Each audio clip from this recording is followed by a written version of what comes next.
Everyone, ಹೇಗಿದ್ದೀರಾ ಎಲ್ಲರೂ? Welcome back to my channel. ಎಲ್ಲರಿಗೂ ಭೀಮನ ಅಮಾವಾಸ್ಯೆ ಹಬ್ಬದ ಶುಭಾಶಯಗಳು. ಇವತ್ತು ನಮ್ಮನೆಯಲ್ಲಿ ನಾವು ಹೇಗೆ ಪೂಜೆ ಮಾಡಿದ್ವಿ, ನನಗೆ ಏನಾದರೂ ಗಿಫ್ಟ್ ಸಿಗ್ತಾ, ಇದೆಲ್ಲ ನಿಮಗೆ ತಿಳ್ಕೊಬೇಕಂದ್ರೆ ವಿಡಿಯೋನ ಎಲ್ಲ ಸ್ಕಿಪ್ ಮಾಡಿದೆ ಕಂಪ್ಲೀಟಾಗಿ ನೋಡಿ. ನೋಡ್ತಾ ಇದ್ದೀರಲ್ಲ, ಸೊ ನಾನು 4:20 ಇವತ್ತು ಎದ್ಬಿಟ್ಟೆ. ಸೊ ಎದ್ದಿದ್ದೆ, ನಾನು ಹೋಗಿ ತಲೆ ಸ್ನಾನ ಮಾಡಿಕೊಂಡು ಬಂದೆ.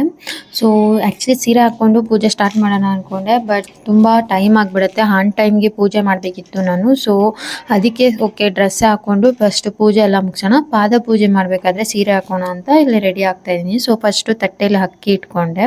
ಸೊ ಅಕ್ಕಿಯೆಲ್ಲ ಇಟ್ಟಾದ್ಮೇಲೆ ಸೊ 2 ಜ್ಯೋತಿರ್ಭೀಮ ವ್ರತೇಶ್ವರ ಮಾಡಿರೋದ್ರಿಂದ 2 ದೀಪಗಳನ್ನ ಅಕ್ಕಿ ಮೇಲೆ ಇಟ್ಟು, ಗಣೇಶನೂ ಕೂಡ ಅಲ್ಲೇ ಇಟ್ಟು ಎಲ್ಲ ರೆಡಿ ಮಾಡ್ಕೊತಾ ಇದ್ದೀನಿ. ಸೊ ಹೂವು ಮತ್ತು ಅಲ್ಲಿ ದೀಪಕ್ಕೆ ದಾರ ಹಾಕಬೇಕಿತ್ತು, ಅದಕ್ಕೆ ಅರಿಶಿನ ಎಲ್ಲ ಮಾಡಬೇಕಿತ್ತು. ಸೊ ಅದು ಮಾಡ್ತಾಯಿದ್ದೀನಿ. ಮತ್ತು ದೀಪಕ್ಕೆ ಬತ್ತಿ ಎಲ್ಲ ಹಾಕಿ ರೆಡಿ ಮಾಡ್ತಾಯಿದ್ದೀನಿ. ಇಲ್ಲಿ ನೋಡಿ, ನನ್ನ ಮಗ ಆ್ಯಕ್ಚುಲಿ ನನಗೆ ಎದ್ದೇಳೋಕ್ಕೆ ಆಗ್ತಾ ಇರಲಿಲ್ಲ ಚಳಿ ಅಂತ ನಾನು ಕಷ್ಟಪಟ್ಟಿದ್ದೀನಿ. ಅವನು ಕೂಡ ನಾನು ಎದ್ದಿದ್ದ ಟೈಮ್ಗೆ ನೋಡಿ ಹೇಗೆ ಅಬ್ಸರ್ವ್ ಮಾಡ್ತಾಯಿದ್ದಾನೆ, ನಾನು ಏನು ಮಾಡ್ತಾಯಿದ್ದೀನಿ ಎಲ್ಲ ನೋಡ್ತಾ ಇದ್ದಾನೆ.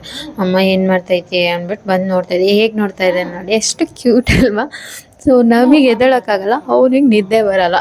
ಆ್ಯಕ್ಚುಲಿ ಇನ್ನು ಸ್ಕೂಲ್ಗೆ ಹೋಗೋ ಟೈಮಲ್ಲೆಲ್ಲ ಮೇ ಬಿ ನಾವು ಎದ್ದೇಳಿಸಿದ್ರು ಎದ್ದೇಳಲ್ಲ ಅನಿಸುತ್ತೆ. ಮಕ್ಕಳು ಹಾಗೇನೆ ಅಲ್ವಾ, ಇವಾಗ ನಮಗೆ ನಿದ್ದೆ ಕೊಡೋಲ್ಲ. ಸೊ ದೀಪ ಎಲ್ಲ ರೆಡಿ ಮಾಡ್ಕೊತಾ ಇದ್ದೆ. ಎಲ್ಲ ರೆಡಿ ಆದಮೇಲೆ ದಾರ, ಆ್ಯಕ್ಚುಲಿ ಕೈಗೆ ಕಟ್ಟೋಕ್ಕೆ ದಾರ ಮತ್ತು ದೀಪಕ್ಕೂ ಜ್ಯೋತಿರ್ಭೀಮೇಶ್ವರ ಇರುತ್ತೆ ಏನು ಮಾಡೋಕ್ಕೆ ಅಂತ ದೀಪ ಇಟ್ಟಿದ್ದೀವಲ್ವ. ಸೊ ಎರಡು ಅದೇನು ದೀಪ ನಾವು ಇಟ್ಟಿರ್ತೀವಿ ಅದನ್ನು ಶಿವ ಪಾರ್ವತಿ ಅಂದ್ಕೊಂಡು ಆಹ್ವಾನ ಮಾಡ್ಕೊಬೇಕು. ಸೊ ಶಿವ ಪಾರ್ವತಿ ಇಬ್ಬರಿಗೂ ಸೇರಿಸಿ ಒಂದು ದಾರವನ್ನು ಹಾಕಬೇಕು. 2 ಎಳೆ ಅರಿಶಿನ ದಾರ ಅಥವಾ 3 ಎಳೆ ಅಥವಾ 5 ಎಳೆ ಆ ಥರ.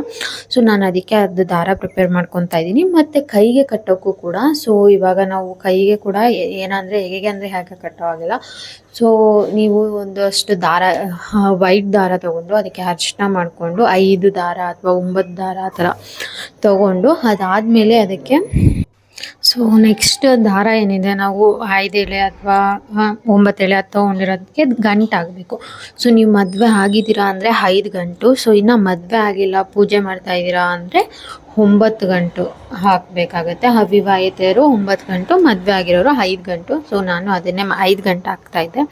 ಸೊ ಈ ಥರ ಮಾಡೋದ್ರಿಂದ ನಿಮ್ಮ ಗಂಡನಿಗೆ ತುಂಬಾ ಅವ್ರಿಗೆ ಆಯುಷ್ಯ, ಅವ್ರಿಗೇನಾದರೂ ಯಶಸ್ಸು ಸಿಗಬೇಕಂದ್ರೆ, ಯಾವುದಾದ್ರೂ ಕೆಲಸ ಕೈ ಹಾಕಿದರೆ, ಏನೋ ನಿಮ್ಮ ಗಂಡನ ಒಳ್ಳೇದಕ್ಕೋಸ್ಕರ ನೀವು ಈ ಪೂಜೆ ಮಾಡೋದು. ನೀವು ಎಷ್ಟು ಶ್ರದ್ಧೆಯಿಂದ ಮಾಡ್ತೀರಾ ಅಷ್ಟು ಅವ್ರಿಗೆ ಒಳ್ಳೆಯದಾಗತ್ತೆ. ಸೊ ನಾನು ಕೂಡ ನನ್ನ ಗಂಡನಿಗೆ ಯಾವಾಗಲೂ ಒಳ್ಳೆಯದನ್ನು ಬಯಸ್ತೀನಿ. ಬಿಕಾಸ್ ಯಾವಾಗಲೂ ಅವರು ಕೂಡ ನಮಗೆ ಒಳ್ಳೆಯದನ್ನು ಬಯಸ್ತಾರೆ. ಸೊ ಅದಕ್ಕೋಸ್ಕರ ನಾನು ಕೂಡ ಅವ್ರಿಗೆ ಒಳ್ಳೆಯದನ್ನು ಬಯಸ್ತೀನಿ. ಅವ್ರು ಬಯಸ್ತಾರೆ ಅಂತಲ್ಲ, ಅವ್ರು ಬಯಸಿಲ್ಲ ಅಂದರೂ ನಾನು ಒಳ್ಳೆಯದನ್ನು ಬಯಸ್ತೀನಿ. ಸೊ ಅದಕ್ಕೋಸ್ಕರ ನಾನು ಇವತ್ತು ಆ್ಯಕ್ಚುಲಿ ಉಪವಾಸನೂ ಇರೋಣ ಅಂತ ಅಂದ್ಕೊಂಡಿದ್ದೀನಿ.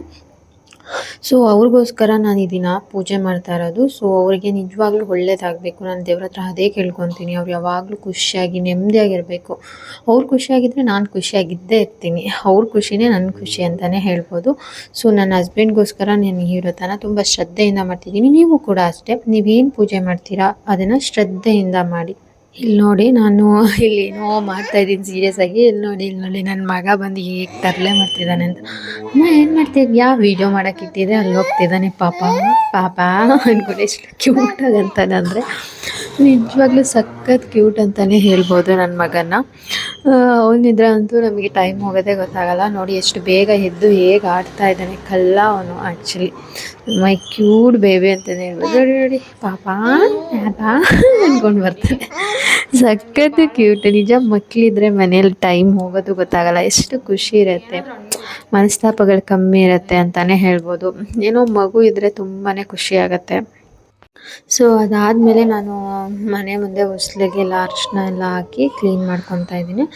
ಸೊ ಇದು ಕೂಡ ಆ್ಯಕ್ಚುಲಿ ಹೊಸ್ಲನ್ನ ಲಕ್ಷ್ಮಿ ಅಂತಲೇ ಕರಿತೀವಿ. ನಾವು ಎಷ್ಟು ನೀಟಾಗಿ ಹೊಸ್ಲು ಇಟ್ಕೊಂಡಿರ್ತೀವಿ ಅಷ್ಟು ನಮ್ಮ ಮನೆಗೆ ಲಕ್ಷ್ಮಿ ಪ್ರವೇಶ ಮಾಡ್ತಾರೆ ಅಂತಲೇ ಹೇಳ್ಬೋದು. ಆ್ಯಕ್ಚುಲಿ ಹಬ್ಬ ಅಂದಿನ ಅಂತ ಅಲ್ಲ, ಯೂಶ್ವಲಿ ನೀವು ವಾರ ಮಾಡ್ತೀರಲ್ಲ ಆವಾಗಲೂ ಕೂಡ ಹೊಸ್ಲು ನೀಟಾಗಿ ತೊಳೆದು ಅರಿಶಿನ ಎಲ್ಲ ತಿಕ್ಕಿ ಹೊಸ್ಲಿಗೆ ಅರಿಶಿನ ಕುಂಕುಮ ಹಾಕೋದ್ರಿಂದ ತುಂಬಾ ಶ್ರೇಯಸ್ ಅಂತ ಹೇಳ್ಬೋದು. ಸೊ ನಿಮ್ಮ ಮನೆಗೆ ಲಕ್ಷ್ಮಿ ಒಲ್ದು ಬರ್ತಾಳೆ ಅಂತಲೇ ಹೇಳ್ತಾರೆ. ಸೊ ನಾನು ಬೆಳಿಗ್ಗೆ ಎದ್ದು ಇದೆಲ್ಲ ಮಾಡೋಕ್ಕೆ ನಂಗೆ ಸಿಕ್ಕಾಪಟ್ಟೆ ಖುಷಿ ಇದೆ ನಿಜವಾಗ್ಲೂ. ದೇವ್ರ ಪೂಜೆ ಮಾಡೋದಂದರೆ ಏನೋ ಒಂದು ಮನಸ್ಸಿಗೆ ನೆಮ್ಮದಿ ಸಿಗುತ್ತೆ. ಬಟ್ ಎವ್ರಿ ಡೇ ಕೆಲ್ಸಕ್ಕೆ ಹೋಗೋದ್ರಿಂದ ಎವ್ರಿ ಡೇ ಎದ್ದು ಇದೆಲ್ಲ ಮಾಡ್ತಾ ಕೂತ್ಕೊಂಡ್ರೆ ಟೈಮ್ ಆಗಿಬಿಡುತ್ತೆ, ಆಗಲ್ಲ. ಸೊ ಯಾವಾಗ ಹಬ್ಬ ಇರುತ್ತೆ, ವಾರ ಇರುತ್ತೆ, ಆವಾಗ ವಾರ ಇದ್ದಾಗೆಲ್ಲ ಈವ್ನಿಂಗ್ ಟೈಮ್ ಮಾಡ್ಕೊತೀವಿ. ಸೊ ಹಬ್ಬ ಗಿಬ್ಬ ಇದ್ದಾಗ ಬೆಳಿಗ್ಗೆ ಎದ್ದು ಬೇಗ ಮಾಡ್ತೀವಿ ಅಷ್ಟೇ. ಸೊ ಯಾವಾಗಲೂ ಬ್ರಾಹ್ಮಣ ಮುಹೂರ್ತದಲ್ಲೇ ಮಾಡೋಕ್ಕೆ ಟೈಮ್ ಸಿಗಲ್ಲ ನಮಗೂ. ಸೊ ಅದಾದಮೇಲೆ ಎಲ್ಲ ಹಾಕಿದ್ಮೇಲೆ ಹೂವು ಹಾಕ್ತಾಯಿದ್ದೀನಿ. ಸೊ 2 ದೀಪಗಳಿಗೂ ಸೇರಿಸಿ ಹೂವು ಹಾಕ್ಕೋಬೇಕಾಗತ್ತೆ ನಾವು. ಜ್ಯೋತಿರ್ಭೀಮೇಶ್ವರ ಏನು ಶಿವ ಪಾರ್ವತಿ ಅಂತ ಹವನ ಮಾಡಿರ್ತೀವಿ, 2 ದೀಪಗಳಿಗೂ ಸೇರಿಸಿ ನಾವು ಹೂವನ್ನು ಹಾಕಬೇಕಾಗತ್ತೆ.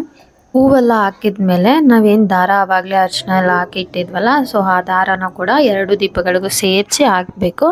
ಸೊ 2 ದೀಪಗಳಿಗೂ ಸೇರಿಸಿ ದಾರಾನ ಹಾಕಿ ಜ್ಯೋತಿರ್ಭೀಮೇಶ್ವರ ವ್ರತ ಏನು ನೀವು ಜ್ಯೋತಿರ್ಭೀಮೇಶ್ವರ ವ್ರತ ಮಾಡ್ತಾ ಇದ್ದೀರಲ್ಲ, ಆ ಮೇಯ್ನು ಪಾದ ಪೂಜೆಗಿಂತ ಮೇಯ್ನು ನಾವು ದೀಪಸ್ತಂಭ ಏನು ಮಾಡ್ಕೊಂಡಿರ್ತೀವಿ ಅದನ್ನು ಪೂಜೆ ಮಾಡೋದೇ ಮೇಯ್ನ್ ಇರುತ್ತೆ ಈ ಜ್ಯೋತಿರ್ಭೀಮೇಶ್ವರ ವ್ರತದಲ್ಲಿ. ನೋಡಿ ಈ ಥರ ಹೂವು ಮತ್ತು ದಾರನ ಹಾಕ್ಕೊಬೇಕು. ಅದಾದಮೇಲೆ ಎಲ್ಲ ದೇವರು ಏನಿದೆ, ಮನೆ ದೇವ್ರು ನಾವೇನು ಯಾವ್ಯಾವ ದೇವ್ರ ಪೂಜೆ ಮಾಡ್ತೀವಿ ಎಲ್ಲದಕ್ಕೂ ಹೂವು ಇಟ್ಕೊಬೇಕು. ಸೊ ನಾನು ಎಲ್ಲ ಫೋಟೋಗಳಿಗೂ ಹೂವು ಇಡ್ತಾಯಿದ್ದೀನಿ. ನಿಜವಾಗ್ಲೂ ಮನೇಲಿ ಈ ಥರ ಪೂಜೆ ಮಾಡಿದರೆ ಮನಸ್ಸಿಗೇನಾದರೂ ಒಂಥರ ನೆಮ್ಮದಿ ಸಿಕ್ಕೇ ಸಿಗುತ್ತೆ. ನಿಜವಾಗ್ಲೂ ನಂಗೆ ತುಂಬಾ ಇಷ್ಟ ಪೂಜೆ ಮಾಡೋದು ಎಲ್ಲ. ದೇವ್ರು ನಮಗೆ ಇವತ್ತು ಒಳ್ಳೇದು ಮಾಡಿಲ್ಲ ಅಂದರೂ ಒಂದಲ್ಲ ಒಂದಿನ ಒಳ್ಳೇದು ಮಾಡೇ ಮಾಡ್ತಾರೆ ಅಂತ ನನ್ನ ನಂಬಿಕೆ ಇದೆ. ಸೊ ಅದಕ್ಕಾಗಿ ನಾವೇನು ಪೂಜೆ ಮಾಡ್ತೀವಿ ಅದನ್ನ ಶ್ರದ್ಧೆ ಭಕ್ತಿಯಿಂದ ಮಾಡಿದ್ರೆ ದೇವ್ರು ನಮ್ಗೆ ಒಲಿತಾರೆ ಅನ್ನೋದು ನನ್ನ ನಂಬಿಕೆ.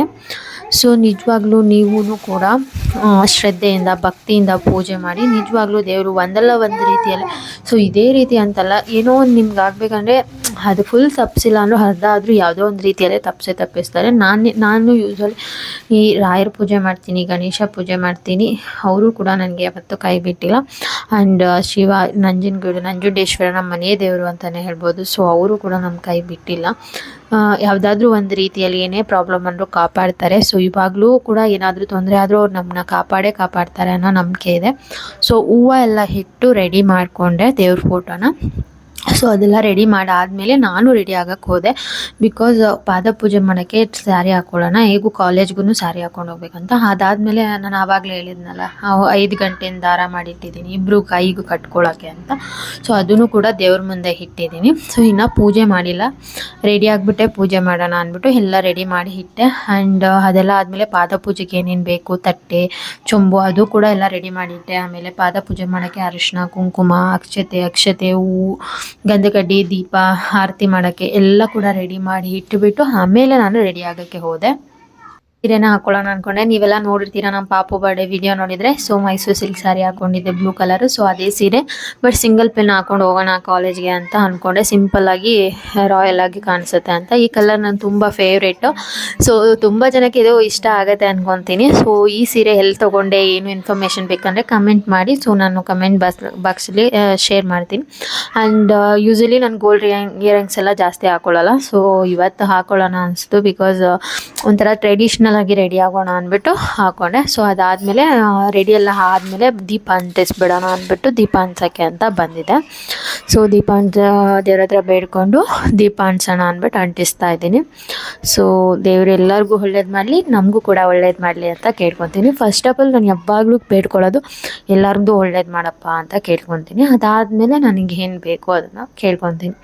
ಸೊ ಎಲ್ಲರೂ ಚೆನ್ನಾಗಿರಬೇಕು ಅನ್ನೋದೇ ನನ್ನ ಅನಿಸಿಕೆ. ಸೊ ನಾನು ಯೂಶ್ವಲಿ ಅದನ್ನೇ ಕೇಳ್ಕೊಳ್ಳೋದು. ಸೊ ಭಕ್ತಿಯಿಂದ ನಾನು ಆ್ಯಕ್ಚುಲಿ ಇವತ್ತು ಹಸ್ಬೆಂಡ್ಗೆ ಎಲ್ಲ ಒಳ್ಳೇದಾಗಲಿ ಅಂತ ಫಸ್ಟು ಬೇಡ್ಕೊಂಡು ದೀಪ ಅಂಟಿಸಾದ್ಮೇಲೆ ನೆಕ್ಸ್ಟ್ ಪಾದ ಪೂಜೆ. ಮೇಯ್ನ್ ಈ ಹಬ್ಬ ಇರೋದು ಜ್ಯೋತಿರ್ಭೀಮೇಶ್ವರ ಅಂದರೆ ಶಿವ ಪಾರ್ವತಿನ ಭಕ್ತಿಯಿಂದ ಪೂಜೆ ಮಾಡಿದರೆ ನಮ್ಮ ಹಸ್ಬೆಂಡ್ಗೆ ಒಳ್ಳೇದಾಗತ್ತೆ ಅನ್ನೋದು. ಅದಾದಮೇಲೆ ಪಾದ ಪೂಜೆ ಮಾಡಲೇಬೇಕು ಅಂತ ಏನಿಲ್ಲ. ಸೊ ನೀವು ಮಾಡಬೇಕು ನನ್ನ ಹಸ್ಬೆಂಡ್ಗೆ ಅಂತ ಅಂದರೆ ನೀವು ಮಾಡ್ಬೋದು. ಸೊ ನನಗೆ ಮಾಡಬೇಕು ಅಂತ ಅನಿಸ್ತು. ನಾವು ಲಾಸ್ಟ್ ಇಯರು ಕೂಡ ಮಾಡಿದ್ದೆ, ಪ್ರೀವಿಯಸ್ ಇಯರು ಕೂಡ ಮಾಡಿದ್ದೆ. ಇದು 3rd ಇಯರ್ ಪೂಜೆ. ಸೊ ಅದಕ್ಕೋಸ್ಕರ ನಾನು ಮಾಡ್ತಾಯಿದ್ದೀನಿ. ಆ್ಯಂಡ್ ಫಸ್ಟು ಕಾಲನ್ನು ನೀಟಾಗಿ ತೊಳೆದುಬಿಟ್ಟು ಆ ತೊಳೆದು ಏನಿಟ್ಟಿರ್ತೀರ ಆ ನೀರನ್ನ ಸಪ್ರೇಟ್ ಇಟ್ಕೊಳ್ಳಿ. ಲಾಸ್ಟಲ್ಲಿ ತಲೆ ಮೇಲೆ ಹಾಕ್ಕೊಂಡ್ರೆ ಒಳ್ಳೆಯದಾಗುತ್ತೆ. ಸೊ ಅದಾದಮೇಲೆ ಇನ್ನೊಂದು ತಟ್ಟೆ ಇಟ್ಬಿಟ್ಟು ಅವ್ರ ಕಾಲನ್ನ ಅಲ್ಲಿಟ್ಟು ಅರಿಶಿನ ಕುಂಕುಮನ ಹಚ್ಚಿ ಕಾಲಿಗೆ. ಸೊ ಅದಾದಮೇಲೆ ಹೂವುಗಳನ್ನ ಹಾಕಬೇಕು. ಅರಿಶಿನ ಕುಂಕುಮ ಎಲ್ಲ ಹಚ್ಚಿ ಹೂವೆಲ್ಲ ಹಾಕಬೇಕು. ಹೂವೆಲ್ಲ ಹಾಕಿದ ಮೇಲೆ ಗಂಧಕಡ್ಡಿಯಲ್ಲಿ ಪೂಜೆ ಮಾಡಬೇಕಾಗತ್ತೆ. ಸೊ ನಾನು ಹೂವು ಎಲ್ಲ ಇಟ್ಟೆ. ಸೊ ಹೂವೆಲ್ಲ ಇತ್ತು. ನಿಜವಾಗ್ಲೂ ತುಂಬ ಭಕ್ತಿ ಬಂದಿತ್ತು ನನಗೆ ಹಸ್ಬೆಂಡ್ ಮೇಲೆ. ಅದೇ ಹೇಳ್ತಾಯಿದ್ರು, ಓ ಏನೋ ಡೈಲಿ ಬಾಯಲ್ಲಿ ಪೂಜೆ ಮಾಡೋದು, ಇವತ್ತು ಮಾತ್ರ ಪಾದ ಪೂಜೆ ಅಲ್ವಾ ಅಂತ ಹೇಳ್ತಾಯಿದ್ರು. ಇಲ್ಲ ರೀ, ನಮ್ಮ ಮನಸ್ಸಲ್ಲಿ ಯಾವಾಗೂ ಭಕ್ತಿ ಇದ್ದೇ ಇರುತ್ತೆ ಅಂತ. ಸೊ ಅದಾದಮೇಲೆ ಅವ್ರ ಹಣೆಗೂ ಕೂಡ ಕುಂಕುಮನ ಇಟ್ಟೆ. ಸೊ ಅವ್ರ ಹಣೆಗೆಲ್ಲ ಕುಂಕುಮ ಇಟ್ಟಾದಮೇಲೆ ಪೂಜೆ ಮಾಡೋಕ್ಕೆ ಸ್ಟಾರ್ಟ್ ಮಾಡಿದ್ದು.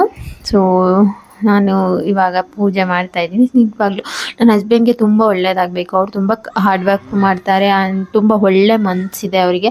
ಅವ್ರು ಯಾವಾಗಲೂ ಖುಷಿಯಾಗಿರ್ಬೇಕು ಅನ್ನೋದೇ ನನ್ನ ಆಸೆ. ಅದಕ್ಕಿಂತ ಹೆಚ್ಚಾಗಿ ನನ್ನ ತುಂಬ ಪ್ರೀತಿಸ್ತಾರೆ ಆ್ಯಂಡ್ ನಾನು ಚೆನ್ನಾಗಿರಬೇಕು ಅಂತ ಇಷ್ಟಪಡ್ತೀನಿ. ನನ್ನ ಮುಖದಲ್ಲಿ ಖುಷಿ ಕೊಡೋಕ್ಕೆ ಅವ್ರು ಕಷ್ಟಪಡ್ತಾರೆ. ಸೊ ಅದೇ ರೀತಿ ಅವರು ಖುಷಿಯಾಗಿರಬೇಕು ಅನ್ನೋದೇ ನನ್ನ ಆಸೆ. ಇಲ್ಲಿ ನೋಡಿ ನನ್ನ ಮಗ ಅಂತೂ ಒಂದು ಪೂಜೆ ನಾನು ಮಾಡೋದು ಮಿಸ್ ಮಾಡ್ಕೊಂಡಿಲ್ಲ, ಎಲ್ಲನೂ ಅಬ್ಸರ್ವ್ ಮಾಡ್ತಿದ್ದಾನೆ. ಸೊ ನೆಕ್ಸ್ಟ್ ಮೇ ಬಿ ಅವ್ರ ಹೆಂಡ್ತಿಗೆ ಬಂದರೆ ಹೇಳ್ತಾನೆ ಅನ್ಸುತ್ತೆ, ನಮ್ಮಮ್ಮ ಹೀಗೆಲ್ಲ ಮಾಡಿದ್ರು ನೀನು ಮಾಡು ಅಂತ. ನಾನು ಅದೇ ರೇಗಿಸ್ತಾ ಇದ್ದೆ. ಸೊ ಅದೆಲ್ಲ ಪಾದ ಪೂಜೆ ಎಲ್ಲ ಆಯಿತು. ಸೊ ಅದಾದಮೇಲೆ ಆರತಿ ಕೂಡ ಮಾಡಿದೆ ಹಸ್ಬೆಂಡಿಗೆ. ಸೊ ಆರತಿ ಎಲ್ಲ ಮಾಡಿ ಆದಮೇಲೆ, ಸೊ ದೇವ್ರಿಗೆ ಮಾಡೋ ಆರತಿನ ಮನ್ಷಿಗೆ ಮಾಡಬಾರ್ದು, ಮನ್ಷಿಗೆ ಮಾಡೋ ಆರತಿನ ದೇವ್ರಿಗೆ ಮಾಡಬಾರ್ದು. ಸೊ ಆರತಿ ಎಲ್ಲ ಆದಮೇಲೆ ನೆಕ್ಸ್ಟು ಅಕ್ಷತೆ ಇತ್ತಲ್ಲ. ಸೊ ಆ್ಯಕ್ಚುಲಿ ಆಮೇಲೆ ಹೂವು ಇತ್ತಲ್ಲ, ಹೂವು ಮುಡ್ಸಿದ್ದು. ಅದು ಹಿಂದಿನ ದಿನನೇ ಹಸ್ಬೆಂಡ್ ಆ್ಯಕ್ಚುಲಿ ಹೂವು ತಂದಿದ್ರು. ಸೊ ಹೂವು ಮುಡಿಸಿ ನನಗೂ ಕೂಡ ಅರ್ಶಿನ ಕುಂಕುಮ, ಮಂಗಲ್ಯಕ್ಕೆಲ್ಲ ಅರ್ಶಿನ ಕುಂಕುಮ ಎಲ್ಲ ಹಾಕಿಕೊಟ್ರು. ಸೊ ನಿಜವಾಗ್ಲೂ ಏನೋ ಒಂಥರ ವಿಶೇಷ ದಿನ ಅಂತಲೇ ಹೇಳ್ಬೋದು. ಮನಸ್ಸಿಗೂ ಕೂಡ ತುಂಬಾ ಖುಷಿ ಆಯಿತು ಸೊ ಪೂಜೆ ಮಾಡಿದ್ದಕ್ಕೆ. ಆ್ಯಂಡ್ ಅದಾದಮೇಲೆ ಲಾಸ್ಟ್ಲಿ ಆಶೀರ್ವಾದ ತೊಗೊಂಡು ಅವ್ರು ಅಕ್ಷತೆ ಆಗಬೇಕು. ಸೊ ನಾನಂತೂ ತುಂಬ ಭಕ್ತಿಯಿಂದನೇ, ನನ್ನ ಹಸ್ಬೆಂಡ್ಗೆ ಶಾಕ್ ಆಗ್ತಾಯಿದ್ರು, ಏನು ಇವತ್ತು ಇಷ್ಟು ಇದು ಯಾವಾಗಲೂ ಇರುತ್ತೆ ರೀ ಅಂತಲೇ ಹೇಳಿದೆ. ಸೊ ಅವ್ರಿಗೆ ಯಾವಾಗಲೂ ಒಳ್ಳೇದಾಗಬೇಕು ಅನ್ನೋದೇ ನನ್ನ ಒಂದು ವಿಶ್ ಅಂತಲೇ ಹೇಳ್ಬೋದು. ದೇವ್ರನ್ನ ಅವ್ರಿಗೆ ಒಳ್ಳೇದು ಮಾಡೇ ಮಾಡುತ್ತೆ. ಶಿವ ಪಾರ್ವತಿ ನಮ್ಮಿಬ್ರು ಯಾವಾಗಲೂ ಖುಷಿಯಾಗಿಟ್ಟಿಲ್ಲ ಅಂತ ಕೇಳ್ಕೊತೀನಿ. ಸೊ ಅದಾದಮೇಲೆ ನಾವು ಅವಾಗಲೇ ಪೂಜೆ ಮಾಡಿ ಇಟ್ಟಿದ್ದ ದಾರಾನ ಕಟ್ಕೊಬೇಕು. ಸೊ ನಾನು ನನ್ನ ಹಸ್ಬೆಂಡ್ ಕೈಗೆ ಕಟ್ಟಿದೆ, ಅವರು ನನ್ನ ಕೈಗೆ ಕಟ್ತಾರೆ. ಸೊ ಇದೇನಿಲ್ಲ, ಪಾದ ಪೂಜೆ ಮಾಡ್ತೀವಿ ಅಂದರೆ ನಾವು ಯಾಕೆ ಏನು ಹಸ್ಬೆಂಡ್ ಕಾಲು ತೊಳಿಬೇಕು ಆ ಥರ ಏನೂ ಇಲ್ಲ. ಸೊ ಇಬ್ಬರು ಸಮಾನತೆ ಅಂತಲೇ, ನಾನು ಸಮಾನತೆ ಈಕ್ವಾಲಿಟಿನೇ ಎನ್ಕರೇಜ್ ಮಾಡೋದು.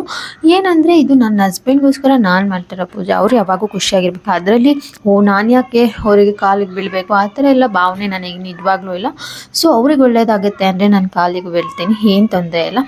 ಅದರಲ್ಲಿ ಏನೂ ಇಲ್ಲ ಒಂಥರ ನಾವು ಯಾಕೆ ಬೀಳಬೇಕು ಅಂತ ಹೇಳೋ ಅಂಥದ್ದು ಏನಿಲ್ಲ. ಸೊ ಅದು ಒಂದು ಸಂಪ್ರದಾಯ, ನಮ್ಮ ಹಿರಿಯರೆಲ್ಲ ಆಚರಿಸ್ಕೊ ಬಂದಿದ್ದಾರೆ. ಅದರಿಂದ ಒಳ್ಳೇದಾಗುತ್ತೆ ಅಂದರೆ ನಾವು ಯಾಕೆ ಫಾಲೋ ಮಾಡಬಾರ್ದು, ಅದು ನನ್ನ ಅನಿಸಿಕೆ. ಸೊ ಅದಕ್ಕೆ ನಾನು ಫಾಲೋ ಮಾಡ್ತಾಯಿದ್ದೀನಿ. ಆ್ಯಂಡ್ ಇದನ್ನು ಮಾಡೋದ್ರಿಂದ ನಿಜವಾಗ್ಲೂ ತುಂಬ ಒಳ್ಳೇದಾಗುತ್ತಂತೆ. ಸೊ ನೀವು ಕೂಡ ಇನ್ನೂ ಯಾರಾದರೂ ಮಾಡಿಲ್ಲ ಅಂದರೆ ಸೊ ನೆಕ್ಸ್ಟ್ ಇಯರಿಂದ ಟ್ರೈ ಮಾಡ್ಬೋದು. ಸೊ ನೀವು ಒಂದು ಸರಿ ಸ್ಟಾರ್ಟ್ ಮಾಡಿದ್ದೀರಾ ಅಂದರೆ ಅಟ್ಲೀಸ್ಟ್ 9 ಇಯರ್ಸ್ ಕಂಪ್ಲೀಟ್ ಮಾಡಲೇಬೇಕು. ಸೊ 9 ಇಯರ್ಸ್ ಆದಮೇಲೆ ನೀವು ವ್ರತನ ಬಿಡ್ಬೋದು. 9 ಇಯರ್ಸ್ ನೀವು ಮಾಡಲೇಬೇಕು ಕಂಪಲ್ಸರಿ ಅಂತ ಇದೆ. ಸೊ ಅದಾದಮೇಲೆ ಫೈನಲಿ ಇದೆಲ್ಲ ಮಾಡಿಕೊಂಡು, ಸೊ ಅದಾದಮೇಲೆ ಫೋಟೋ ಸೆಷನ್ ಇದ್ದೇ ಇರುತ್ತೆ ಅಲ್ವಾ ನಮ್ಮದು. ಸೊ ಫೋಟೋಸ್ನ ತೆಗೆಸ್ಕೊಂಡ್ವಿ. ಆ್ಯಕ್ಚುಲಿ ಲೇಟ್ ಆಗ್ತಾಯಿತ್ತು, ತಿಂಡಿ ಏನೂ ಮಾಡೇ ಇಲ್ಲ ಆ್ಯಕ್ಚುಲಿ. ನನ್ನ ಹಸ್ಬೆಂಡು ಉಪವಾಸ ಇದ್ದರು. ಗುರುವಾರ ಅವ್ರು ಯೂಶ್ವಲಿ ಉಪವಾಸ ಇರ್ತಾರೆ ರಾಯರಿಗೆ. ಸೊ ನಾನು ಕೂಡ ಉಪವಾಸ ಇದ್ದೆ. ಸ್ವೀಟು ಏನೂ ಮಾಡಿರಲಿಲ್ಲ, ಕಡಲೆ ಸಕ್ಕರೆನ ಬರೆಸಿ ಅದನ್ನೇ ಕೂಡ ನಾವಿಬ್ಬರು ಸ್ವೀಟ್ ಎಕ್ಸ್ಚೇಂಜ್ ಮಾಡಿಕೊಂಡು ಅದಾದಮೇಲೆ ಒಂದಷ್ಟು ಮತ್ತಷ್ಟು ಫೋಟೋನ ಕ್ಲಿಕ್ ಮಾಡಿಕೊಂಡು, ಆ್ಯಕ್ಚುಲಿ ತುಂಬ ಎಲ್ಲ ರೀಲ್ಸ್ ಎಲ್ಲ ಸೇವ್ ಮಾಡಿದ್ದೆ. ಅಷ್ಟೊಂದು ಟೈಮ್ ಸಿಕ್ಕಿಲ್ಲ ಮಾಡೋಕ್ಕೆ. ನಾನು ಕೆಲ್ಸಕ್ಕೆ ಹೋಗಬೇಕಿತ್ತು, ಅವರು ಕೆಲ್ಸಕ್ಕೆ ಹೋಗಬೇಕಿತ್ತು. ಒಂಥರ ಖುಷಿ ಆಯಿತು. ಸೊ ಬೆಳಿಗ್ಗೆನೇ ಪೂಜೆ ಮಾಡಿದ್ದು ಮನಸ್ಸಿಗೆ ಒಂಥರ ನೆಮ್ಮದಿ ಆಗಿದೆ. ಆ್ಯಕ್ಚುಲಿ ನಾನು ಬೆಳಿಗ್ಗೆನೇ ಪೂಜೆ ಮಾಡಬೇಕು ಕೆಲ್ಸಕ್ಕಿಂತ ಹೋಗೋಷ್ಟರಲ್ಲಿ ಅಂದ್ಬಿಟ್ಟು ಎಲ್ಲ ಆ್ಯಕ್ಚುಲಿ ಬೇಗ ಎದ್ದು ಎಲ್ಲ ರೆಡಿ ಮಾಡಿಕೊಂಡೆ. ಯೂಶ್ವಲಿ ಇಲ್ಲಿ ಬೇಗ ಎದ್ದೇಳಕ್ಕೆ, ಇವಾಗ ಬೇರೆ ಚಳಿ ಎಲ್ಲ ಬೇಗ ಎದ್ದೇಳಕ್ಕೆ ಆಗಲ್ಲ. ಆದರೂ ಕೂಡ ಇವತ್ತು ನಾನು ಪೂಜೆ ಮಾಡಲೇಬೇಕಂತ ಬೇಗ ಇದ್ದೆ. ಆ್ಯಂಡ್ ನನ್ನ ಮಗ ಕೂಡ ನನ್ನ ಜೊತೆ ಇದ್ದೆ, ನೀವು ನೋಡಿದ್ರಲ್ಲ. ಸೊ ಅದಾದಮೇಲೆ ಫೋಟೋ ಎಲ್ಲ ತಗೊಂಡ್ಮೇಲೆ ನಾನು ಕೂಡ ಒಂದಷ್ಟು ಫೋಟೋಸ್ನ ಕ್ಲಿಕ್ ಮಾಡಿಕೊಂಡೆ. ನಿಜವಾಗ್ಲೂ ನಾವು ಎಷ್ಟೇ ಮಾಡ್ರನ್ ಆಗಿದ್ರೂ ಕೂಡ ನಮಗೆ ಹೂವು, ಬಳೆ, ಸೀರೆ ಮೇಲಿರೋ ಲವ್ ಅಂತೂ ಕಡಿಮೆ ಆಗಲ್ಲ. ನಾವು ಕನ್ನಡ ಹೆಣ್ಮಕ್ಳಿಗೆ ಅಂತಲೇ ಹೇಳ್ಬೋದು. ಸೊ ಚೆನ್ನಾಗಿ ಕಾಣ್ತಿದ್ದೀನಿ, ಕಮೆಂಟ್ ಮಾಡಿ ತಿಳಿಸಿ. ಆ್ಯಂಡ್ ಸ್ಯಾರಿ ಡೀಟೇಲ್ ಬೇಕಂದ್ರೂ ಕೂಡ ತಿಳಿಸಿ. ಸೊ ಅದರಿಂದ ಕೆಲಸದಿಂದ ಬಂದಮೇಲೆ ಮತ್ತೆ ನಾನು ಒಂದ್ಸರಿ ರೆಡಿಯಾಗಿ ನಾವು ಟೆಂಪಲ್ ಹೋಗ್ತಾ ಇದ್ವಿ. ಸೊ ರಾಯರ ದರ್ಶನ ಮಾಡಿ, ದರ್ಶನ ಕೂಡ ಆಯಿತು, ಚೆನ್ನಾಗಾಯಿತು. ಅಲ್ಲಿಂದ ನಾವು ಹೋಗಿದ್ದು ಮಹದೇಶ್ವರ ಟೆಂಪಲ್ಗೆ. ಸೊ ಅಲ್ಲೇ ನಮ್ಮ ಮನೆ ಹತ್ರ ಮಹದೇಶ್ವರ ಟೆಂಪಲ್ ಇದೆ. ಸೊ ಇಲ್ಲಿ ರಾಯರ ದರ್ಶನ ಮಹದೇಶ್ವರ ಟೆಂಪಲ್ ಹೋದ್ವಿ. ಸೊ ನಿಜವಾಗ್ಲೂ ಅಲಂಕಾರ ಅಂತೂ ಸಖತ್ತಾಗಿತ್ತು. ನೋಡಿ ನೀವೇ ನೋಡ್ತಾ ಇದೀರಲ್ಲ ಎಷ್ಟು ಚೆನ್ನಾಗಿ ಅನಿಸ್ತಿದೆ ದೇವ್ರದ್ದು ಅಲಂಕಾರ. ಸೊ ಮಹದೇಶ್ವರ ಟೆಂಪಲ್ ಯೂಶಲಿ ಅಮಾವಾಸ್ಯೆ ಟೈಮಲ್ಲೆಲ್ಲ ನಿಜವಾಗ್ಲೂ ಚೆನ್ನಾಗಿರುತ್ತೆ. ಸೊ ಯಾರೆಲ್ಲ ನಿಯರ್ ತೆಲಗಟ್ಪುರ ಇದ್ದೀರಾ ಇಲ್ಲಿ ವಿಸಿಟ್ ಮಾಡಿ. ಟೆಂಪಲ್ ತುಂಬ ಚೆನ್ನಾಗಿದೆ, ವೆದರು ನೇಚರು ಎಲ್ಲ ಚೆನ್ನಾಗಿದೆ. ಸೊ ಅದಾದಮೇಲೆ ಬೆಳಿಗ್ಗೆಯಿಂದ ಏನೂ ತಿಂದಿರಲಿಲ್ಲ. ಇಲ್ಲಿ ಪ್ರಸಾದ ಸಿಕ್ತು, ಪ್ರಸಾದ ತಿಂದ್ವಿ. ನಿಜವಾಗ್ಲೂ ಪ್ರಸಾದ ಸಕ್ಕತ್ತಾಗಿತ್ತು. 2 ಸರಿ ಹಾಕಿಸ್ಕೊಂಡು ತಿಂದ್ವಿ, ಹೊಟ್ಟೆ ಬೇರೆ ಹಸಿತಿತ್ತು. ಸೊ ಇದಾಗಿತ್ತು ಇವತ್ತಿನ ಈ ವಿಡಿಯೋ. ನಿಮಗೆ ತುಂಬ ಇಷ್ಟ ಆಯಿತು ಅಂತ ಅನ್ಕೊತೀನಿ. ಇಷ್ಟ ಆಗಿದ್ರೆ ಪ್ಲೀಸ್ ಲೈಕ್ ಮಾಡಿ, ಶೇರ್ ಮಾಡಿ ಆ್ಯಂಡ್ ಕಮೆಂಟ್ ಮಾಡಿ. ಡ್ರೆಸ್ ಲಿಂಕ್, ಸ್ಯಾರಿ ಲಿಂಕ್ ಏನಾದರೂ ಬೇಕಂದರೆ ತಿಳಿಸ್ಕೊಡ್ತೀನಿ. Thank you everyone. ಎಲ್ಲರಿಗೂ ಒಳ್ಳೇದಾಗಲಿ ಅಂತ ದೇವ್ರ ಹತ್ರ ಕೇಳ್ಕೊತೀನಿ.